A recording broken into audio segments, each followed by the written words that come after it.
G'day guys, today we're going to be installing the amplifier in the back of the Patrol. Installing an amp in a car is a pretty straightforward activity, but for those who haven't done it, the task can be a little bit daunting with plenty of wires going all over the place. This is going in the Patrol, but it's the same thing for any car you're putting it in. Now this is one of the newer style amplifiers on the market. It is a Kenwood to go with the rest of the car, and it's digital, which means it's a lot smaller and still pumps out the same amount of power. Now as you can see, not much comes in the box with this, just the amplifier, some instructions and a little bit of wiring. You are going to need that full wiring kit that you've seen in the other video, and a few other little bits we'll find along the way.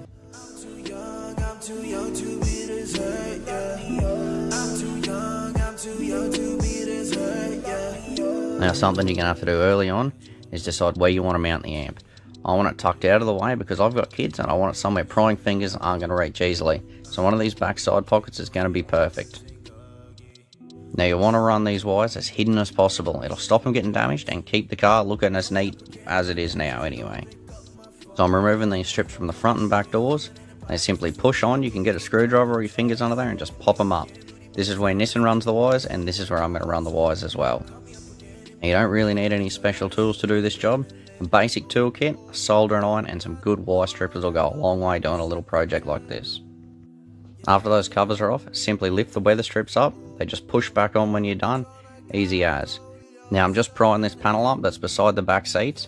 It doesn't need to come all the way off, just enough to run the wires. Now with this panel in the boot, it is a lot easier if you can pop it off. So it's screwed in a couple of spots. Here, they just flick down with the screwdriver, pull out the Phillips head screws, and then pull that hand grip off. Next you want to do this one in the back corner. I'm not 100% sure what it's for, but it's got a Phillips head screw in it as well. Just yank that off. And then the weather strip, the same as the back doors, and that panel should just pop off with a screwdriver or your hand.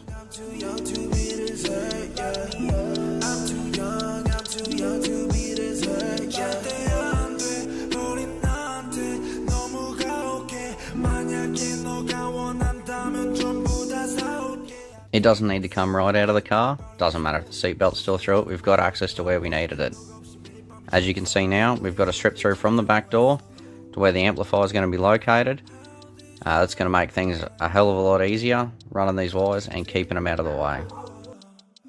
Next I've jumped up to the front of the car to remove the kick panel. It's only got one Phillips head screw in it and then the weather strip holding it on. After you get that out, it just pulls off. Everything's really easy in these Nissans.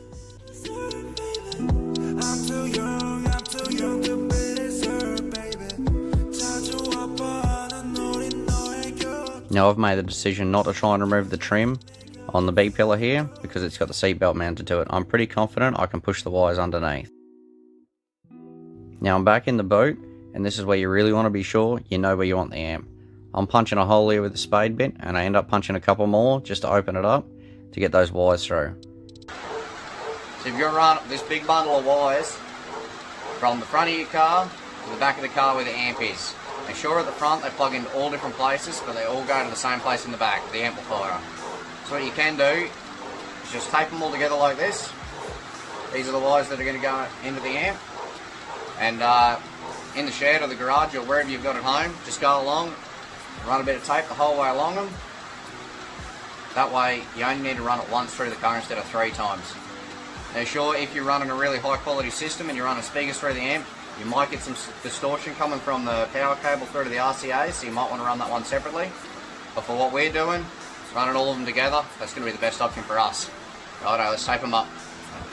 Another little trick is, when you do go to run them through some of those tighter holes in the car, put a plastic bag over the end and duct tape that up as well. That'll stop any residue getting on the wires from the tape. It'll make it a whole lot easier with nothing getting caught along the way.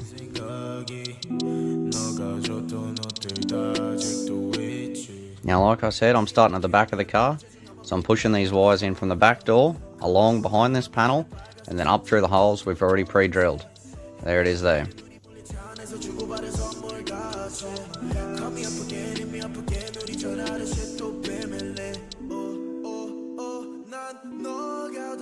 Now one of the trickier things to do is run the power cable from the harness inside the car, through the firewall and out to the battery. So what you don't want to do, is punch any more holes than you've already got in the firewall. So what I've done is found a grommet that's already there for some wires, and I've poked a screwdriver through from the inside, Now I'm going to tape a scrap of wire to the outside of it in the engine bay and then pull it back through with the scrap of wire. What this is going to allow me to do is on the inside tape the power wire that we need and pull it through to the engine bay, hopefully on the first try. I'll show you how this is done now. And there it comes, straight back through. That's an excellent little tip I've picked up along the way. It makes life a hell of a lot easier.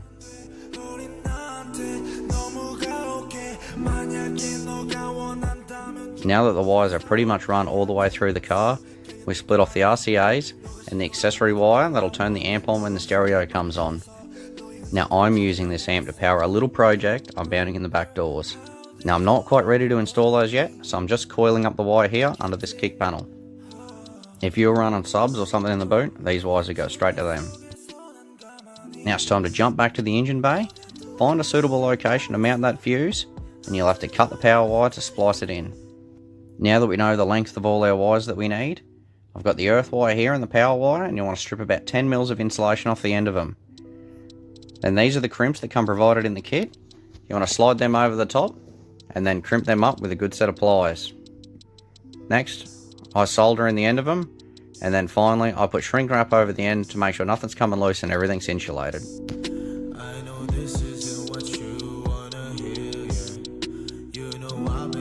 Now you need to find a good solid bolt to mount the earth to, and luckily Nissan's already earthen stuff in behind this panel, so I've chosen to use the same one because I know it's good. And finally, this is the wires coming through the hole. Now it's time to plug them all into the amplifier and get this thing set up. Now these are the connectors that came in the kit, and they do look like they do a great job, but they don't fit this amplifier, and this is a common size amplifier, so I'm not quite sure what's going on there.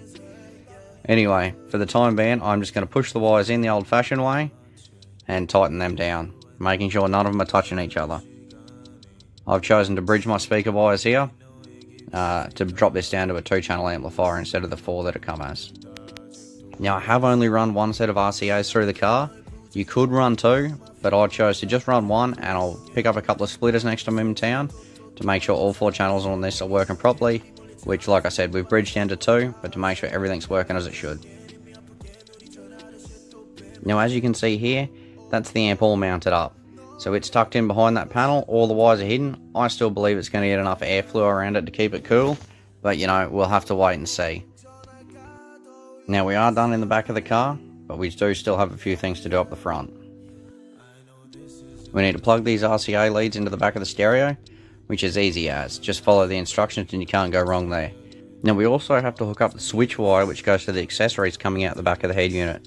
What I like to do is put a switch in this wire so you can switch the amplifier off if you ever want to work on it, or maybe you don't want to run those speakers or subs that are running off the amp. I'll get a proper switch, I've ordered one, but for now this is going to have to do. Now the very last thing you should do is hook the power wire onto the battery. You want to run it safely and zip tie it to something else to make sure it's not going to get damaged or get caught on anything. Alright, so now we've got power from the battery to the amplifier. We've got the amplifier earth, we've got the switch wire and RCA coming out of the back of the head unit of the amplifier, all running down under the trim, unseen, unable to get caught on anything, to the amplifier. There's only one thing left to do, and that's to flick the key and see if it lights up.